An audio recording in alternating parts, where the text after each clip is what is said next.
What's going on, everybody? Welcome to episode 28 of the Half Price Concessions podcast. Before we get started, thank you to everybody and anybody who has listened to any of our previous episodes, whether you've been listening on podcast apps like Apple Podcasts, Spotify, Stitcher, or if you've noticed, we've uploaded every episode to YouTube and you're listening on our YouTube page. We sincerely appreciate it. However you listen, wherever you listen, whenever you listen, we really thank you very much. Do us a favor real quick. If you're listening to us on a podcast app, please be sure to hit the subscribe button. And if there's a place like on Apple Podcasts where you can leave a rating and review, please do that for us. It would really help us out a ton. If you're listening to this podcast on our YouTube page, hit the subscribe button. That way, it'll always pop up in your YouTube news feed when we put out new episodes. We really appreciate that. It means a lot to us. On this episode, we decided to sit down with Mike and Cody Norman. They're a father and son duo that race modifieds in the state of North Carolina. Now, Mike, being the dad, he runs on the Southern Modified Racing Series. He's a former regular at Bowman Gray Stadium, and his modified is what you would call a tour-type modified. It's got the bigger motor, it's got more horsepower, and they run longer races. His son Cody, though, is starting his way up. He's been running crate modifieds with the 602 Modified Tour, and also running modifieds at Ace Speedway, which are modifieds, but using a little smaller engine than what they use on the Southern Modified Racing Series. But pretty good sit-down conversation with these guys, talking about their modified racing, but also just talking about how big of race fans they really are. These guys do more than just race their cars. They also go watch races. They're big dirt racing fans. So pretty cool conversation, about 56, 57 minutes in length. But I hope you can appreciate it, and I hope you like it, because these are two really awesome people to get to know in person and to get to see at the racetrack. So sit back. It's coming up in just a few minutes. Episode 28 of the Half Price Concessions podcast featuring Mike and Cody Norman is coming up on the other side of this break. Hey guys, have you heard about Anchor? Well, you should. It's the easiest way to make a podcast. First and foremost, it's free. There's creation tools that allow you to record and edit your podcast right from your cell phone or your computer. Anchor will even distribute your podcast for you. It takes all the work out of it. Your podcast can be heard on Spotify, Apple Podcasts, and many more. You can make money from your podcast with no minimum listenership. It's everything you need to make a podcast in one place. Just download the free Anchor app or go to anchor.fm to get started. This episode of the Half Price Concessions podcast is brought to you with support from Performance Center Racing Warehouse. In addition to being the home of the PRW chassis, Performance Center offers in-house setups and consulting, plus suspension and chassis pull-down analysis, along with their fabrication shop that can re-clip your race car with the fastest turnaround in the industry. Give Roger Johnson and the Performance Center team the chance to earn your racing business by calling them today at 704-838-1400 or visit them online at performancecenter.com. That's PERFORMANCENTER.com.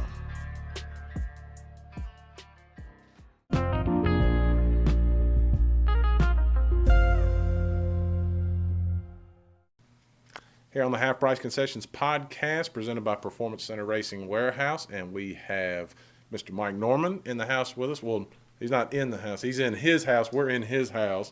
Cody Norman here with us as well. But Mike, always good to talk to you, my man. You are always kind of the guy I seek out at these modified races and whatnot, just because I think we have different conversation with certain drivers.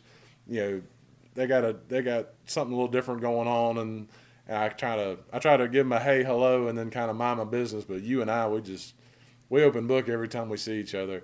But I appreciate you making some time for us. I'm glad you got that throw pillow with a nice tight grip on it as we get into racing season. That's a comfort pillow. Yeah. But you're a guy I've always known from running modifieds at Bowman Gray and the Southern Modified Tour. And at the time of this posting, you'll hopefully, if the weather don't break, be one race in with the Southern Modified Racing Series. So off the top, I got to ask you, in this part of the country where it seems like everything else other than Bowman Gray Stadium is just late model heavy and stuff, you've always just been a modified guy. Why is that? Why have you never converted over like all these other guys do? Well, we came from a modified background. My dad ran modifieds back in his day, and we just always stayed with that. That's the kind of car I always liked. My dad ran till I was about 10 years old, and he retired. And then when he retired, he wouldn't go to the racetrack anymore. So we didn't go to a race for probably 6 years, and they used to run the late models and the modifieds at Martinsville every spring. And I said, well, I was going to go up there. I went up there that day. I was probably 16, and just I saw that modified race car, and I just fell in love with it. Just like the way them open wheels look, and that's just, to me, that's a race car. That's what a race car looks like. And then we, of course, have Bowman Gray Stadium here in our backyard. You know, we started going back to Bowman Gray and got associated with some of those people over there, and just kind of stayed with it. There's nothing wrong with the fender brigade, but we just like open wheels. Yeah, I was about to say that thing is. When I took my wife to watch a modified race, I remember her just as a casual race fan looking at that thing and saying, man, that just looks like a race car. Mm-hmm. Like, just more than anything else, like that thing don't look purpose built, but to do anything but just go out there and scream. Mm-hmm. So I can definitely get it for sure. You know, I think to me, there's two race cars I really like here. I know it sounds stupid, but crank up. To me, when a modified, a NASCAR tour car, when it cranks up, that's got a distinctive sound. The only thing I've heard close to it, which has more horsepower, is one of those dirt late models. When they crank up at first initial crank, there's just something that it'll raise the hair on the back of your neck. Yeah. Mm-hmm. So did you come from anything before that, like go-karts or anything like that, or no, you just kind of hot riding a modified? My dad, like I said, ran, and I never got to. My mom never said I could never race. She had seen my dad have some pretty bad crashes, and she was really against it. And so I never really. I drove pace car for NASCAR for 20-some years. And with that association, and through our business, time I'm a used car dealer, we were in the car business, retail car business, DMC Auto Exchange. Yeah, we were sponsored various guys. First guy we sponsored was Billy Middleton. We got in with Billy, and then we got out a few years, started sponsoring Junior Miller. And Junior was really good to us. Junior was in the car business at the time, and we kind of worked the deal out where I bought some cars from him and sold them, and we kind of used the money to sponsor him. Through the time then, we got Bert and Jason Myers. Both of them worked for us at the time, and we sponsored them. Tim Brown. We've sponsored Ted Christopher, and we've had kind of association with Matt Hirschman for 10 or 12 years. Just sponsored those guys. And then the way I got into it, they would go test, and they'd ask me to go with them. So I'd go with them. They said, well, go in there and drive it. So I'd go and drive. Kevin Powell. Went with Kevin Powell to Friendship one day.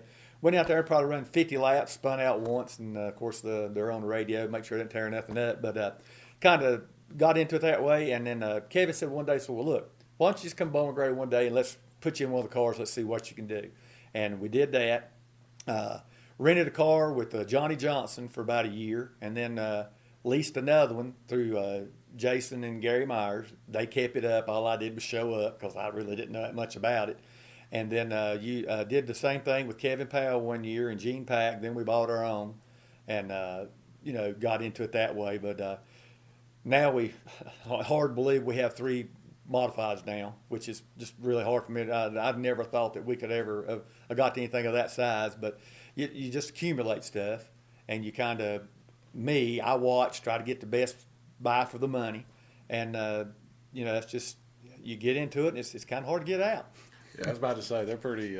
It's a pretty addictive thing. I think just in your time, I've seen so much of a change where it used to be so daggum Troyer race car heavy. Like everybody just had a Troyer. Where now it's starting to come around where there's these other options out there and guys take advantage of them and stuff. Yeah. So it's nice that there's seems to be a little more option out there for like people like yourself that you have to update equipment and whatnot. Well, that's like it was first Fury and LFR. And there was some late model ideas that went into modifieds, and it's some good stuff. Now we still have Troyer cars, but we have kind of hybrids because we have also got some late model parts, pieces, ideas that they use into those cars, and we put them on our cars. And it's the amazing thing about racing. Every year, every 6 months, every 3 months, somebody comes up and something's going to save you 2/10. And somebody's always building a better mousetrap. You've got now Troyer, you got TFR, you got LFR, you got all that going on, and you got Third Link, you got J-Bar, you got all the shocks with the everything. As far as you got to have a shock dyno, and you got to have a guy that knows what he's doing. I mean, you can go buy $5,000 set of shocks, if nobody knows how to set them up, it's not going to do you any good. Yeah, it's come a long way from. I remember when they had the Richie Evans Hall of Fame kind of tribute video that they put out, and seeing the way modifieds used to look to where they are now. I mean, it's insane how they've transitioned and stuff. For you personally, your kind of first exposure, I guess, would be kind of like Bowman Gray Stadium modifieds, which is, people ask me if it's a tour mod, and I'm like, it's close. Like, the wheels are smaller, and, some of the guys out there don't have as big a motor like the tour guys do. When did you kind of get the itch to start doing like the small tour stuff, like the SMRS and like, I guess, like the Southern Modified Tour before that? Well, mine was kind of financial. Like I said, I was leasing the cars, and the lease was per race. So for me, it made more sense economically to go run a NASCAR wheeling tour race for 150 laps than go run two 2025s at Bowman Gray, because it was going to cost me the same amount of money. So I said, well, I'm going to go where I get more laps, get more experience to go that way. As that progressed, we kind of got to where I may have been a little better on the bigger tracks. Bowman Gray is a short track. Bowman Gray is one of the hardest tracks to get around that there is. You have to be right on it. And I'm not saying nothing bad about anybody over there as far as drivers, teams, or anything like that, but I've always had tour legal cars. And you go over there, and sometimes you're running against cars that may not be quite tour legal. Yeah, that's being honest about it. Yeah. There's weekly little secrets and things in there. You go over there, and you see a car that, say they go out and you've ran with them before, and then all of a sudden you're like, holy crap! I mean, that guy's pulling me two car lengths coming off the corner. Well, you don't know. It could be a big motor. It could be traction control, soaked tires. I mean, just name it. It happens over there. Wide wheels. I mean, it's something that it is an experience to go run at Bowman Gray Stadium. It is. You pull out there. There's 18,000 people out there. Of course, now in your modified car, you can't see but 3 rows up. You try not to pay no attention, but those people are there. Yeah. And you get out there, and you have to remember, you've got a 2,600-pound race car with 600 horsepower, and you're running around a football field. And then you're out there with people that get mad at you if you touch their car. Yeah. Yeah, exactly. Yeah, I mean, you're like, yeah, really? We're running around a football field. And, there's people, Tim Brown, Burt Myers, Jason Myers, those guys, they can make the same lap over there for a 200-lap race. Me, I might run a 13.7 and then run a 14.5 and a 13.9 and a 14.3. You just have to be so even keel over there that it's just unbelievable. You just made me think of something. So you're talking about the stuff at Bowman Gray. Sometimes you get into that, I wouldn't say the gray area, maybe like the dark area. Would there get some light kind of shed on it? Because I remember the NASCAR Wheeling Tour used to run at Bowman Gray once a year, the 199. I'm sure you were there for some of those. Was that kind of a time when you would see a little bit of light get shed on some of those situations? Yeah, I'm not going to say anything about that. I'll just leave it with this. 2 of the best finishes I ever had at Bowman Gray Stadium was in the Wheeling Tour 199. Now, the reason I bring that up is because at that race, I knew we were all even. Yeah, tech was different. Tech was tech. And if it was wrong, you didn't run. And it's just ironic that 2 of the best finishes I've ever had were during that time period. Yeah. So, take it for what it's worth. Exactly. That's something. Now, what it seems to be is starting to get is, because the modified is a pretty pricey option, I guess, with the open motor, with the big motor and stuff, you're starting to see a lot more of the crate modified stuff. Your son Cody runs it. And honestly, the 602 modifieds, just for me as an announcer and as a fan, it's been some of the best racing I've seen in a long time. Because I mean, those guys they're all over each other, but it's good racing. There's not a lot of dirty dumping or anything like that. I mean, what's kind of your take on that whole crate mod situation? Because you still go out and run your big mod, but you see these guys and they're bringing a lot of big numbers. I think that personally, that division should save modified racing in the South. That really, yeah. Yeah. Number one, it is the most affordable open wheel modified racing that you'll ever do. We've got from the big block, we've got from the Tour mod to the Ace mod to the 602 mod. And anytime you go racing, you're going to spend money. Don't ever think you're going to go racing, you're not going to spend any money. I don't have that much money. We've been very fortunate over the years. We've had a lot of good people that have helped us, and if it wasn't for them, we couldn't do it. But you take that 602 mod. Last year, Cody, the first 5 races that he ran, we didn't buy him but one set of tires, and we were actually making money because he didn't wreck and he had some good finishes. You take that tour mod, and it's 2 sets of tires. That's $1,600, and it's $5 a lap on the motor. And you finish at 7th, and you win $675, and you spent $2,500 to go to the racetrack. Yeah.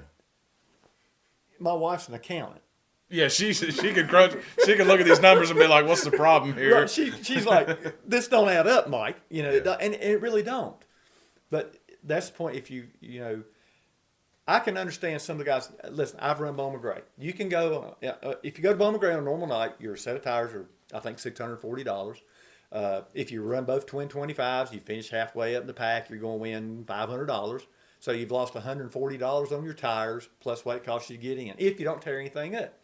Now, you go to a tour race, you can go tour racing without buying a set of tires to practice, but you're wasting your time because the other 8 or 9 guys there, they're going to do it. And then you go out there, you don't know what you got. Yeah. And you know, it's just a necessary thing to have. But now the 602, I really think by now, I was hoping by now they would have 20, 25 of those at every race because it is the most affordable modified racing that you'll ever do. I mean, you look at Stafford, Connecticut, you look at Wall, New Jersey, you look at all the Thompson, tracks up there that are running. Man, they're having 25, 30 of these cars a week. You know, that shows you it is affordable. And they're running a 602? And they're running 602s. That's what I'm talking about, running the 602s. And, you know, it's like Cody. We bought Cody a motor 3 years ago. We raffled it off this year, got $2,700 for it. Wow. I gave $900 more when I bought him a brand new motor. And he used it for 3 years. I bought it used for $2,700. I got $2,700 for it back 3 years later. You know, that tour motor, you know, my tour motor is a Robert Yates spec motor. Yeah. Now, when Robert Yates got into spec motor business, it was $29,000 out the door. Now they're $42,000. Good. Yeah. How did they get that? What multiplication table did we run into? That was the entry level motor for K&N, Wheeling Tour, and trucks. You buy every part from Robert Yates. You buy the belts. You buy everything. It's got an inscripted number on it, and if you don't have that inscripted number on it, it's very simple. It's illegal. It's no wonder participation's down. When the price goes up that much, it was already high enough to start. That's what I'm saying. You know, we got ours freshened up last year. And I called David Lewis at Robert Yates, who's a great guy, one of the smartest people I've ever met in racing. And thank heavens he likes us because he has helped us a lot. And I told him, I said, we've got X amount of dollars to freshen up this motor. He said, I think we can get that done. Bring it to me. Cody and I were at Golden Isle last year for the Lucas Oil Open. Phone rings, David. He said, well, so just to let you know your motor's ready. I said, oh, good. He says, while I was in there, I said, thought you might need a new head design and a couple other new pieces. I just sit down on the bench there, and I'm like, I won't be able to pay this man. Because he just told me to change the heads. Come on, man, that's the most expensive thing out there. Yeah, I sit down. He kept talking. He talks over my head all the time anyway. And I really never even really understood what he said. I finally said, well, David, how much do we owe you? Yeah, what's my bill? What damage did we do? I'm thinking, well, I'm probably going to have to miss the first 3 races because I won't be able to get my motor back, you know. Yeah. So, and he gives me a figure. But, you know, this is David. He said, well, you're going to run our decal this year, aren't you? I said, well, Lord, yeah. He said, well, I'll run your fire suit if I help. Put that decal on there and bring us this. And I was like, holy Lord. I said, if it had been somebody else, you know, I couldn't afford it. But, you know, and stuff like that. Now, I don't ever forget that. That's the only place I'll ever take my motor to get it fixed will be with him because he did something like that. But, you know, that's the cost. You got that type of motor. You know, rear ends, Buzzy rear ends. They do a great job.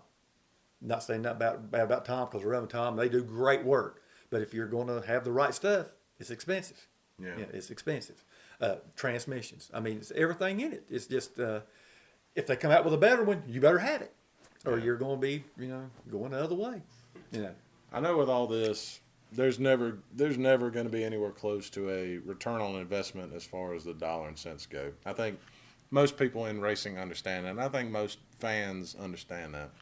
So for you, Mike Norman, where is kind of the moment where, like, down in your heart and in your soul, you get some of that return on investment, where it's like, in this moment, I'm like, all right, this is why I do this, because it's this much fun. Like, where does that come for you? Or does it come in kind of multiple ways? Yeah, sometimes that fun meter can get pegged out. I mean, you can look at it and say, this is really, why are we here? There again, like I said, we've been very fortunate with sponsors. This is kind of the way that I try to run our race team.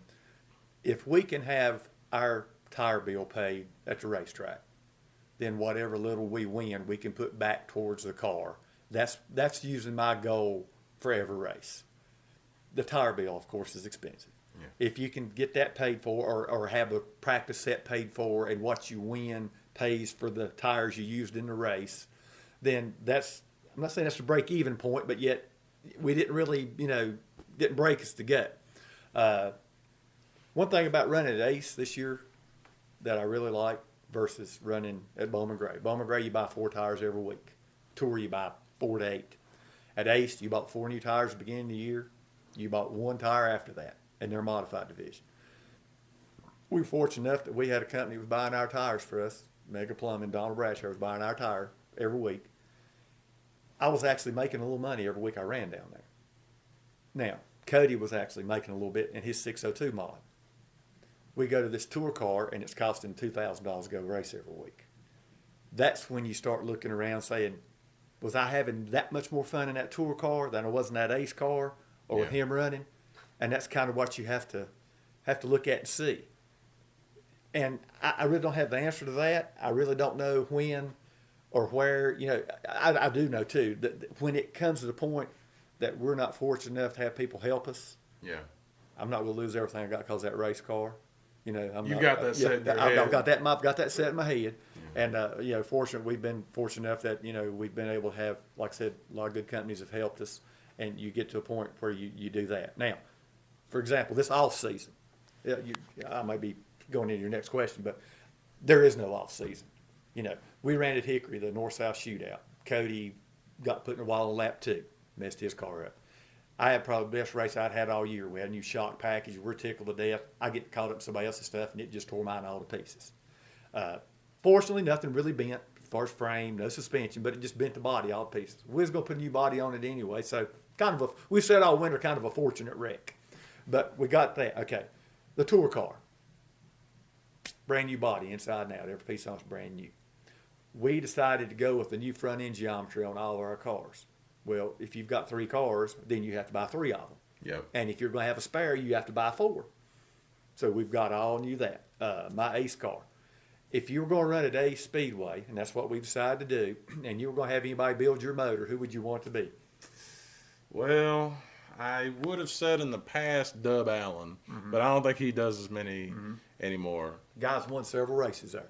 Oh, man. Brian King. Brian, yeah. I was going to say, Brian's a master on that CNC. Called Brian. He said, He said, I watched you run down there this year, and he said, I time people different ways than some people. And he said, I can tell you where you're getting beat. Oh, yeah. And he's won like 180 races there. Who would you not listen to besides him? Yeah. And then he says, well, the 3 cars you chased most of the year, I built their motors. So, there you go. So, the Ace car, freshened up motor from Brian King. Brand new shock package. Brand new front end. Cody's car. Brand new front end. Brand new motor. So, there it is. It's just, you look at it, we're fortunate enough that I actually do use a budget in my head. I kind of like, we got this. Does it get a little fuzzy sometimes? The line gets blurry. The thing about being in a car business, you're always, I gave this for this car, I sold it for this, and if there's anything left over, that's what you've made. Racing's kind of a lot like the car business. Sometimes you don't get out of it what you put in it.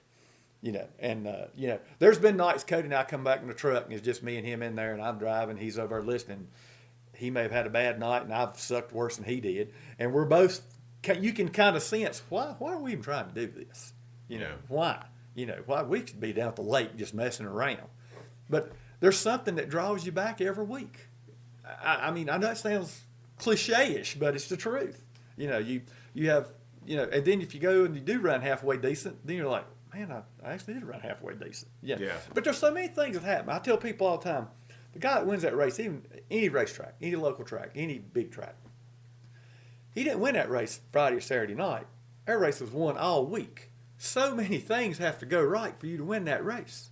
Yeah. We've been going to race before, knew we had a good chance of doing good, and the truck break down.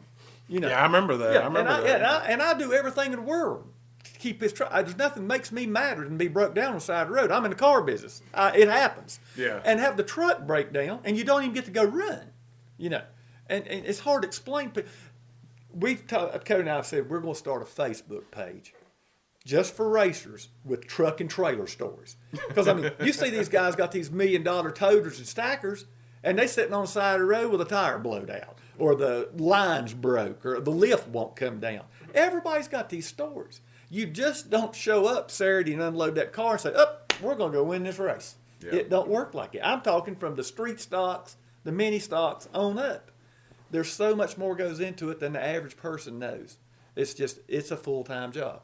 Yeah. We're very fortunate there that Brad Robbins, Jeff York, that's all they do is work on race cars. Brad's in the car business. I'm in the car business. I supply his car lot, his inventory. I sell them to him.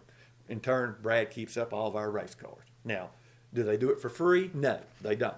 But we have kind of a working situation where I'll say, look, I was going to sell you this car for X.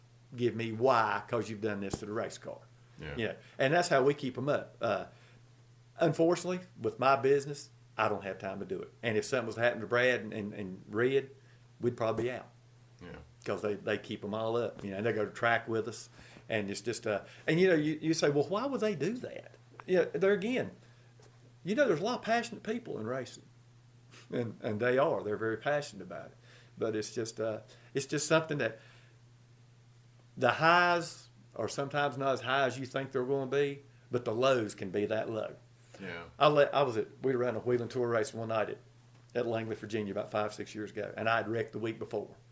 2 laps to go, green, white checker. I got wheel hopped and go right in the wall going in turn one, and I'm sitting there in the right front wheel sitting up on the hood, and I'm looking in there and I'm thinking, man, I hadn't even paid for this stuff yet.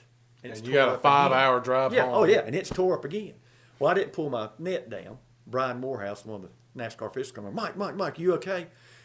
He pulled the net down. I said, are you okay? And I kind of I think I may have been halfway crying. I was like, yeah, I'm fine. Because I was, man, I hadn't even paid for this stuff yet, and it's tore up again.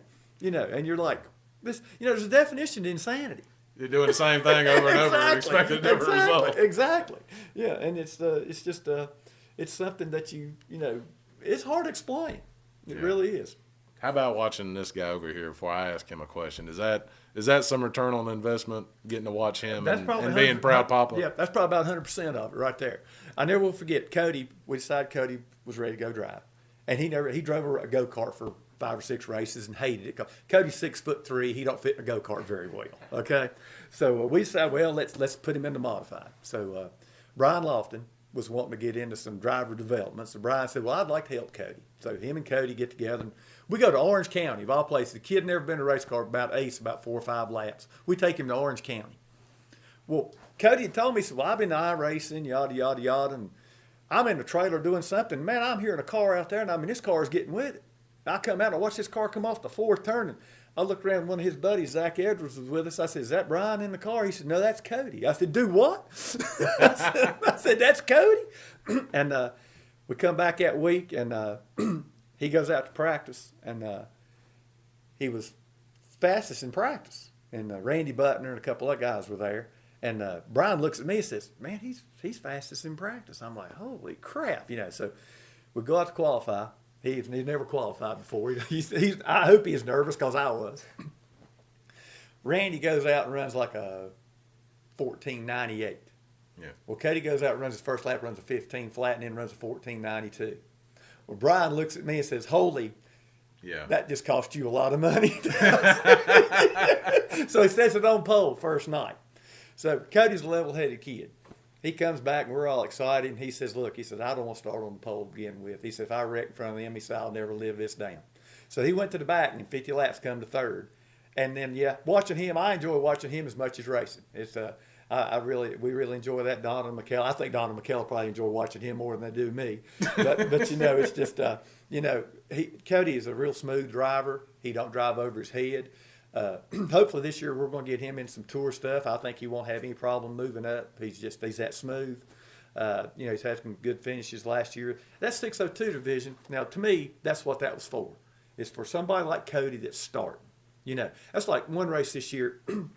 At Caraway, he finished fourth, but he finished fourth to Brandon Ward, Burt Myers, and James Savali. It's pretty good company. Well, I told him after the race, I said, I'm not saying this because you're my kid, but in my opinion, you won the race. I mean, those three are the best in the business, and he was right there with them. I said, in my opinion, you won that race. But I think the 602 division, it's great that you get names in it, but in a way, I think it hurts it too because guy coming up from fourth center might want to try to do that, might all of a sudden say, man, I can't run with Burt Myers and Brandon Ward. I might want to stay where I'm at or go somewhere else. Not saying nothing about that. They need names. I like those guys. Good friends, all of them. But I think it would be better for somebody like Cody moving up instead of moving down. I think would help the division more than that. Cody, we've talked about you enough. Yeah. I'm going to swing over here on this side of the piano stool and talk to you for a minute. I'm just trying to think of how to play off all those compliments your dad just gave you. But I've seen you run at Ace and with the 602 stuff. That seems like something totally different, though, because I know that 602, you're at different tracks like Orange County and Caraway and Hickory and stuff. And then you go to Ace and it's like a late model engine. Has that kind of taken some getting used to for you, having to kind of swap between those two? Because I'm sure there's a difference when you put your foot on the floor. Oh, yeah, definitely. The Ace car, it pulled all the way down the straightaway. And I remember last year we went to Ace with the crate car, and you get halfway down the straightaway, and it just levels out. And that was it. I was like, this thing, I'm pretty sure I'm to the floor. Yeah. I'm like, this thing's just not going nowhere. But now the Ace stuff, you run the hard F45 tire, so, you're spinning pretty hard. You got to be pretty smooth.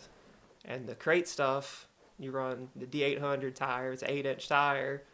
And a 4-barrel carburetor on the crate car, and you're running. It's not. You're not just stuck like you would think you would be with a crate car. So it's I've had to learn a lot of car control and how to, both of them have helped with that because they're different, but they're the same in a way. Yeah. How do you look at it when, like your dad said, those guys like Burt and I remember like at Hickory, James Savali was down there, and some of the others like Lee Jeffries. Would cross over.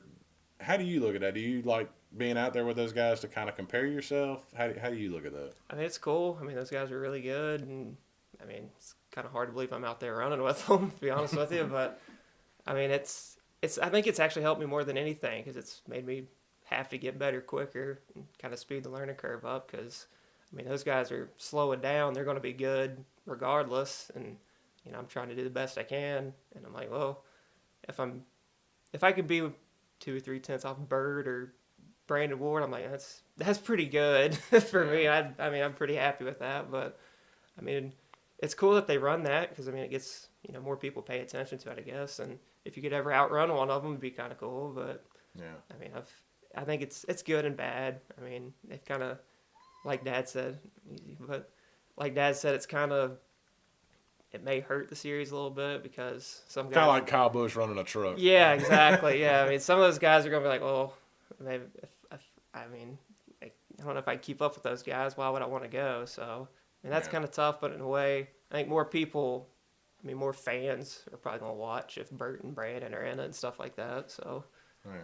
When I saw you guys start coming over to Ace, I wasn't quite sure what was going to happen with you because Ace is such a tough little track just to get around, and it's not symmetrical. Two ends of the track are completely different, and it's tough. What was kind of some of the first things you had to learn about trying to get around Ace? Because it's tough for anybody, much less like a seasoned veteran, someone with more experience. Yeah, it's tough because the first race I ran at Ace was the second race I'd ever ran ever. And you couldn't have picked somewhere easier. Yeah. I kind of got thrown to the wolves, but the thing was that day it was when the track was reopening, and it rained the whole time, so we didn't get to practice and didn't get to qualify. and we just drew for spots. And of course, that race, Dad ran there all year last year. I think the most cars they had was like 13 or 14. And in one race I'm going to run there, there's like 20. I don't know where these guys came from. But I remember like the very first lap, I mean, I just started in high gear because I didn't even know how to shift hardly. And we go in the first turn, and like 3 of them bang wheels and spin out, and the whole track just about blocked. I kind of slow down and kind of aim through the middle and get through it. I'm just like, why does that have to happen the first thing? But I mean, Ace was tough. I mean, like you said, it is both corners are different. I always thought 1 and 2 was a little easier than 3 and 4, because 3 and 4, you either duck the lefts off on the flat part and kind of drive straight off, or you're too high, then you think you're going to push to the wall. It's just, I mean, it's a harder track than it looks, and I think a lot of people think. I mean, you think Ace, you look at it, and it looks, from the stands, it looks the same, but I mean, it's 2 different corners for sure. Yeah, I found out the hard way. I wasn't driving nothing near as powerful. Brad Allen let me drive a 4-cylinder front-wheel drive car, and I was having a hard enough time just avoiding wrecks, much less trying to figure out, like, the aiming point in 1 and 2 was a lot easier than 3 and 4, and I wasn't out there in a nice-looking race car. I was out there in a putt-putt. But, when you get to go do the tour stuff, are you, now that you've kind of been doing it for a little bit, are you starting to kind of pick up on, okay, I remember what I did at this track and what didn't work at this track? Are you starting to kind of get your own notebook? Yeah, for sure. For example, Hickory at the shootout, I had run at Hickory 1 time before, and we were okay. We weren't bad, but obviously when we went back for the shootout, there was 22 or 3 cars. So when I'd run before, there was like 8 or 9 cars, and I finished 3rd. This was 2 years. I'd run there like a month before the shootout, but the year before I finished 3rd. And thought I'd done pretty decent. Thought I had a good handle on it. And then we go back for the shootout, and the Friday of practice, I look down and I'm like 17th out of 22, running the 3/10 faster than I did the year before, and I'm like, I'm not doing something right here. And so I mean, that's kind of, I mean, the competition's got a little better, because I mean, I've gotten better, but everybody else has gotten better too, and they were already pretty good to begin with. So, but yeah, the tour and stuff's fun. I mean, you get to go to different places, and I think that makes you better. I think you can adapt quicker. I mean, like if you just run the same track over and over, you can develop pretty bad habits, I think. But I think it's running Caraway, Orange County, Hickory is great, but I raced at Concord the last time they raced the shootout there 2 years ago, and that's the best thing I ever did. Because I mean, of course, you pick a track where you can't race anymore. Course, it's completely done. Yeah, and I'm glad I ran there before it closed. But getting around that place made me think, well, everything after this is going to be slower, and ain't nothing going to be as intense as hauling it off through the dog leg. I think that one weekend racing there helped me 2 years of experience, really. Because, I mean, it helped me, you feel, I don't know, you just felt so much more car control there. And you'd be like, man, maybe I can do this. You know what I mean? Yeah. Is there anywhere that you haven't been able to race yet that you kind of look at and you would really want to go? Like if it, makes sense to go, like financial and everything, where's some places that you want to go race your modified? Man, I know the list is probably really long, but yeah, it is. I think the stuff up north is just crazy. It's awesome. I mean, you look at Stafford on a weekly basis, and they got 30 SKs, the same amount of 602 cars are in a weekly race. I'm like, man, that'd be really cool to go up there one week, and I don't know if our cars are the same exactly, but it would be cool to go up there and try to run, with that many cars and that many, it's such a cool place like that. And I think Turkey Derby at Wall Stadium would be cool too. We've gone there since 2007. I think we missed 1 year, right? And I think that'd be really cool to go run Turkey Derby. I'll tell you, one place I wish you could have gone. I was talking to another guy on a previous episode. I was talking to Tony White, and he talked about when the modifieds got to go run in North Wilkesboro. Yeah. And that, some of those facilities that I know that are gone, you're hindered by your age. Unfortunately, you weren't around for that. But Yeah. North Wilkesboro would have definitely been a cool one. Mm-hmm. Or hey, they're running Martinsville again. Yeah, if you can sure. talk old dad into letting you run something. Yeah. Cha-ching, I cha-ching. don't- Yeah, we're gonna have to hit the lottery. Yeah, I kind of doubt that's going to happen this year, but it'd be cool if you could. That's all right. Well, Mike, I'm gonna swing back over to you for a second.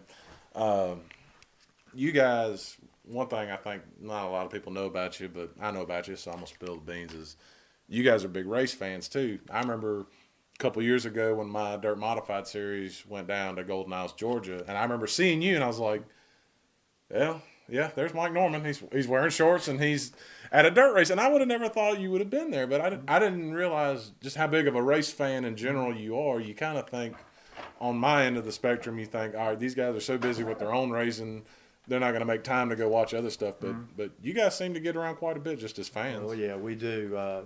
We love our modifieds, but that dirt late model racing, to me, that is some of the best racing that's going on right now. We go watch these dirt late model guys run for $125,000, and they're side by side, and they never touch, and they don't take each other out. Hey, if we had a modified race paid $100,000 to win, the guy running 14th might win the race because the first 13, I promise you, take each other out. That's just the nature of the racing. We've got to know some of these guys. Dale McDowell won at Cherokee Sunday. We know Dale and his brother Shane. Donald Brasher, Mega Plum in the Carolinas, got a new team this year with Tim McCready driving. Shannon Buckingham, these guys we've met. And these guys are just down-to-earth people. Cody and I talk about this all the time. There's no head cases in this dirt racing. None of them think they're too big, that they're going to stay in the trailer and not talk to the fans. They're accessible. And, we just love that kind of racing. We go to Florence, Kentucky for the North-South Shootout. We go to Eldora for the Dream. We go to Portsmouth for the Dirt Track World Championship. Of course, Charlotte when the North-South, our North-South's not running against it, which I think is very bad promoting, by the way. But, something about those dirt late models, and thing gets me about that. Our cars are advanced, and our cars are technically advanced and the best of the best. But, man, these dirt late models, I'm talking about every shock, every motor, everything. They've got the absolute best of the best. And something that kills me, these cars are so pretty.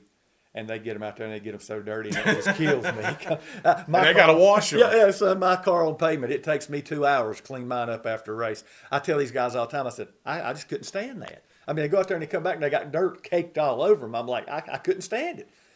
That's another thing that adds to those cars. The guy goes out there, he's got a 2,300-pound race car. He goes out on a wet track, he may pick up 200 or 300 pounds of dirt, of mud.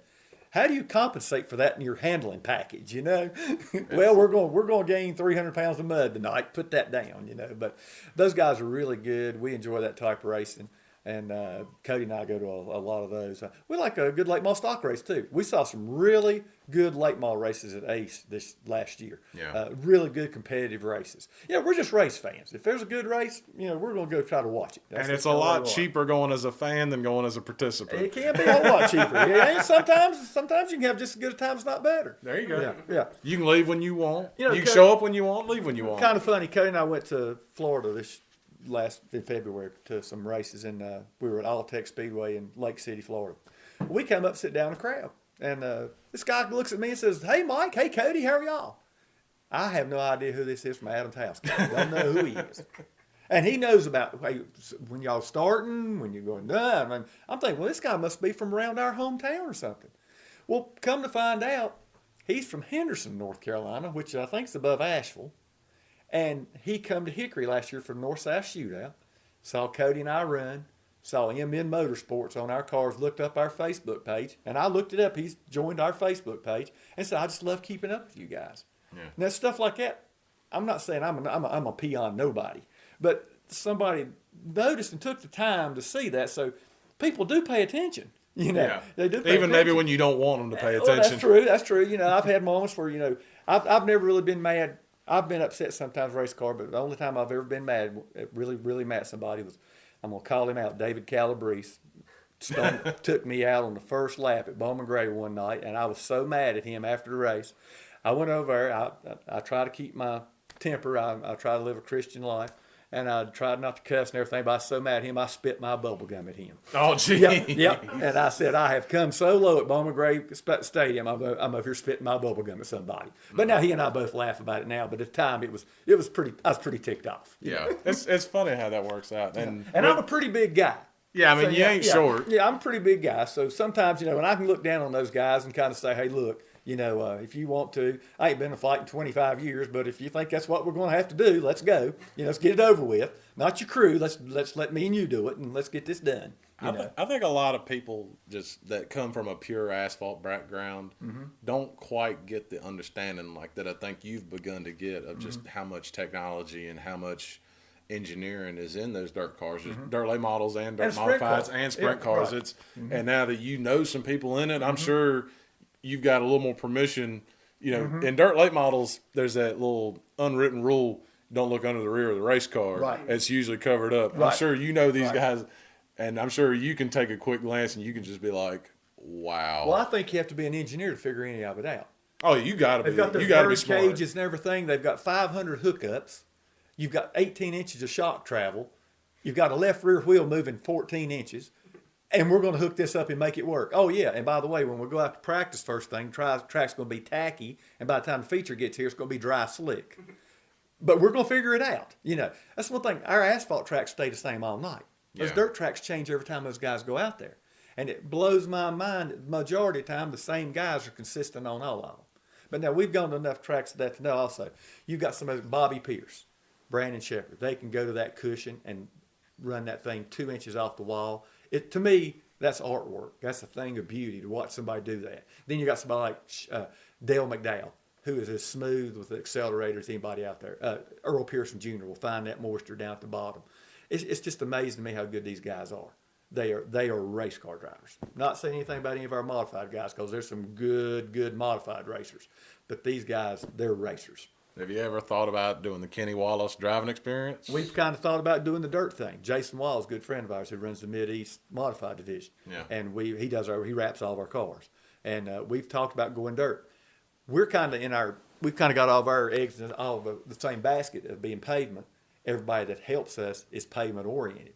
I would love to get Cody started in a dirt car, but we just don't really have the knowledge to get somebody moved over to that, because there again, we could go buy him an elite modified with a great motor, but if we don't know how to set it up, it's not going to do any good. Yeah, you're going to be out in the left field. Exactly. But it blows my mind how good some of these guys are.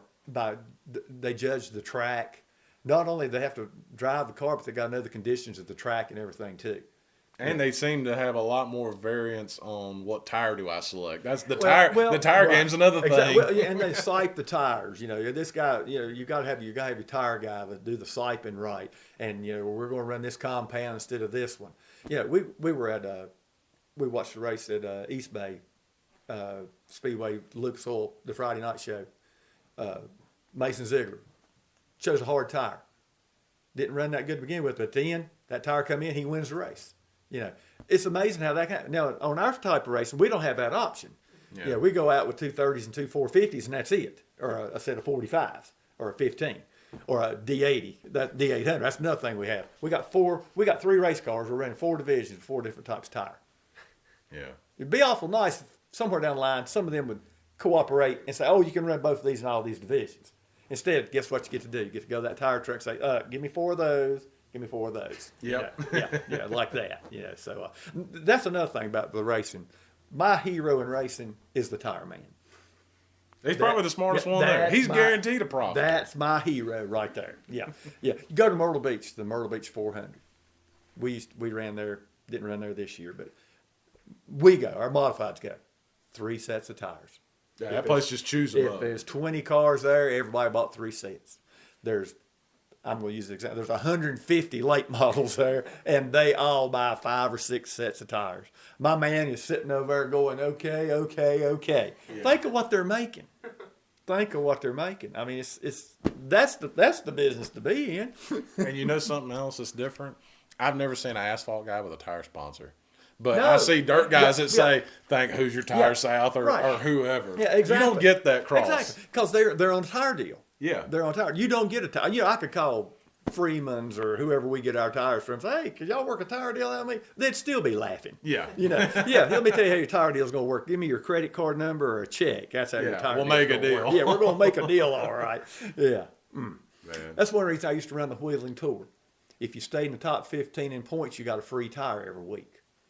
Well, I would think about missing a race, and then I'd think, this is how asinine you can be in racing. I think, man, if I miss that race, I'm going to get out of the top 15. I won't get that free tire. That's like putting a carrot in front of you, dragging you along. Yeah. Let me buy 3 so I can get the exactly. one. I can get that one free. We're going to get that for free. It was just nuts. Well, you know what? I asked Cody this already, so I'll kind of ask you. You've gotten to go to a lot of places and stuff. Where's somewhere you haven't gotten to go that, if, like, let's say money wasn't an object, you had the money to go do it. Where's somewhere that you'd like to go run? I'm going to pick 2. One, I'd like to go run Stafford Springs, Connecticut in my modified. 2, I'd like to, if I had the opportunity to really had the money to get to do it, I'd go get a dirt late mile and I'd go run either Eldora or Fairbury or somewhere like that. Because I just think that's just great. You right picked now. 2 polar opposites. Exactly, You went from big half-mile Eldora exactly. to tiny little Fairbury. Exactly. You know, we watched the Dome race, the Gateway Dome race. 1/5 of a mile, indoor track. And those guys can run 2 wide and nuts. don't touch each other. It's unbelievable. I stand up and watch it on TV. I get so excited. I mean, I'm like, how do they do it? You know, and don't touch each other. It's unbelievable. I mean, they're, again, a 2,300, 900 horsepower race car on a 1/5 of a mile indoor track, and they find the cushion to run. It's unbelievable. Yeah. I sit there, I watch it, and I'm like I said, I get so excited. I'm like, man, there's no way this can happen, but it does. And I've seen some good modified races too. There's good modified races too. North-South was a good race last year. North-South was a good race. North-South was a good race. You see some good races at Bowman Gray. You know, it's racing. You know, you go to a race. The average fan goes race, and they want to see competition. They want to see. Some people go for the wrecks. If they're associated with it, they wouldn't go for that. But you know, you go for the competition. Hey, it's like a ball game. Sometimes you might go and a guy pitches a one-hit shutout. If that's what you like, then you got to see what you want. You go to a race, and there might be a guy that I can appreciate. Sometimes a guy leading flag to flag. Kind of like Josh Berry did at Martinsville. Exactly. I mean, hey, how could you not appreciate that? That guy worked hard, and he had him covered. I heard people saying, "Oh, that was the worst Martinsville race ever." I was there. How do you not say, "Congratulations, this guy. That car was on a rail. Look how good he was." Yeah, you know? I agree completely. Yeah, I mean, to me, that was the best car won the race. Yeah, but you know, you see that, and it's even more if you're anything like that. We ran a wheeling race one night at Bowman Gray, and I was running like 9th, and they were getting ready to go into a green-white checkered. Well, we're under caution, and I'm riding along, and I'm thinking to myself, well, I'm running 9th. I've got the tire bill paid. Let's just keep everything on this thing, and let's just get back in here 9th. Yeah. We run one more lap, and there's another caution. And I'm looking, and I'm thinking, man, I'm as good as them 3 or 4 guys in front of me. For once, I'm as good as they are. Heck with this, man. Let's just see what happens within one lap. Let's just let it eat. Yeah. Within one lap. And then we come off the second corner, and somebody gets wide, and I get under them, and I get under another one. And I'm like, man, that to me, that's what I remember. I remember we come across the start-finish line, and everybody's stacking up, stopping. I hit my brakes, and I spun out. And I was sitting there like this, and Bert was behind me. He come out, he goes like this right here. And I'm like, man, I don't care for once I beat you. Yeah. That was the return right there. Exactly. I said, for once I beat you. But, you know, another night we ran real well at Charlotte. And I remember. Was it the quarter mile? Yeah, the quarter mile. Yeah. And, you know, just that was a really good feeling because we had ran with some really good cars that night. You know, I don't know why, but it seems like sometimes the better the competition is, the better I run. I know that sounds stupid, but it's kind of, I don't know. Maybe it does something to me. But also, I've been in some races before where I had a good car and you have something stupid happen. And then I've had cars where I was like, God, I wish this was over. We ran to Anderson, South Carolina one time. My car was so bad, we had a caution, and I looked up, I said, it's a 150-lap race. I said, man, we got to be about done. We'd only run like 38 laps. I said, it's going to be a long night. You know, it's going to be this is the night you don't want. But, you know, the thing that gets me about all of racing, there's so many great wheel men sitting in the grandstands. There really are. Yeah. They really are. Yeah. You know, I've always said, and one of these years I'm going to do this. At the end of the year, I'm going to go rent a track somewhere, and I'm going to take one of our cars. I'm going to say, all you guys that have said y'all are so good, here's your opportunity. Not going to cost you a dime. Come out here and show me how good you are. I just want to come film that. Can you put me down to be the film man? Just say, and show me how good you are. All right. Show me that. Because we'll make a podcast out of it. I'll interview them when they come back in, and they're like, I forgot to breathe. I'm like, yeah, that's part of it. Exactly. An example of that, north-south this year. Our last practice session, there's 30 cars there. I was 0.3 of a second off the fastest car there. 0.3 of a second. That's like that. I was 21st out of 30. That was such a good feel. That's what I'm saying. I was such a good feel. Yeah, I was 0.3 off of the fastest car there, and I'm 21st out of 30. Not 3 seconds. 0.3. 0.3 of a second. And that's something that's hard to explain to the average person too. They say, well, why don't you qualify any better? Well, man, I'm 0.3 off. You know, well, you're 21st. You know, there again. That's one of the times you'd like to say, hey, here's the keys. You go show me. Go run with Jan Kowiak and all these guys that have come down here and mean business. Yeah, Matt Hirschman. Yeah, Matt Hirschman. Matt Hirschman, probably one of the best modified drivers ever. I mean, he's still only 30-some years old. You know, we were around Myrtle Beach one time. We sponsored Matt for years. Matt's a good friend of ours. And we were at Myrtle Beach. And I told Matt before the race, I said, Matt, we'll find you during the race. I said, and if you go out in the parking lot, I'm probably going to go out there with you. So I had. Cody was spotting. I caught Matt, and we're sitting there just riding. 25 laps to go. He goes, wins the race. I finished 15th. He come over my trailer after the race and said, what happened? I said, get out of here before I smack you. Yeah. Well, I changed my mind. Yeah, he goes that way, and I go, just backwards. But it's stuff like that when you're sitting in that race car, I think Cody will test for this too, and all of a sudden you think, oh my God, I'm really better than this guy. That's a good feeling. Yeah. Yeah. And sometimes that you have to let that overweigh the fact that some nights that you're out there and you're like, boy, I wish this was over. And there's no feeling really to describe. I've played football, I've played basketball, I've played baseball, I've played softball, I've played golf, and I never was the best at anything, but I was pretty competitive at all of it.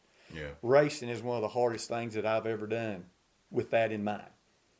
Yeah. Like I said, I've been behind Tim Brown and Bert and Jason Myers and Brandon Ward and those guys at Bowman Gray, and they consistently run that same lap after lap after lap after lap. That's a talent. There's some things you can learn, but sometimes you have to have that talent to do it too. I think I can relate it to someone that maybe they don't drive race cars, but they go fishing or they go playing golf or they go bowling. Mm-hmm. You don't have a great time every single time. Right. But when you do have that good experience, that's what makes you go out buy the $40,000 bass boat or the golf clubs that you can't afford and you can't swing, or the bowling shoes that took up half your paycheck. Yep. It's that one good experience can draw you in. That's like fishing, like you said. Hey, I've been fishing before when you caught one every time you threw out. And then you go for three times in a row and never catch one. Yep. Racing can be the same way. You can go, our season's getting ready to start. Right now, we think we're going to win every race. At the end of the year, is that going to happen? No, it's not. But if you don't go out there with that attitude, there's really no reason to go. I look at some of these guys, and I didn't get started racing till I was older, and just couldn't afford it. I had family and other obligations, and we got to the point where, still, we've been very blessed with the people that's helped us get here. But, I look at some of these guys, and I think sometimes they may take it, they don't understand how talented they are. I mean, there's a talent to everything. There's Michael Jordan's a basketball player. Yeah. Matt Hirschman and Burt Myers are modified drivers. Brandon Shepard, that kid's 27 years old, and I think why is he not getting a chance to run Cup? Money. He ain't got a check to write. Exactly, but he's a talent. I think he would have to be considered as talented as anybody. It's just some people, and I ain't just one thing. You talk about us going to races. That's one thing I enjoy. Hey, I enjoy watching a good pitcher. I enjoy watching Tom Brady as quarterback. I enjoy watching a good race car driver. I can respect that, especially now that I've done it more. Yeah. That you know how hard it is to do that. Thank you for listening to yet another edition of the Half Price Concessions podcast. From the bottom of our hearts, we sincerely appreciate you taking the time to listen to this episode or any of the episodes we've put out. Do us a favor and hit the subscribe button if you listen to this podcast on a podcast app. We're on Apple Podcast, Spotify, Stitcher, TuneIn, CastBox, Himalaya, Castro, Overcast, and Pocket Casts. So whichever app you listen to us on, hit the subscribe button. Leave us a rate and review. It helps us out a ton. It really, really does. Also, be sure to follow us on Twitter at HPC Podcast, and also find us on Facebook by searching for the Half Price Concessions Podcast. You can also find all of our episodes on our website, www.anchor.fm/HPC Podcast. Thank you for listening, and I hope that you have a great day.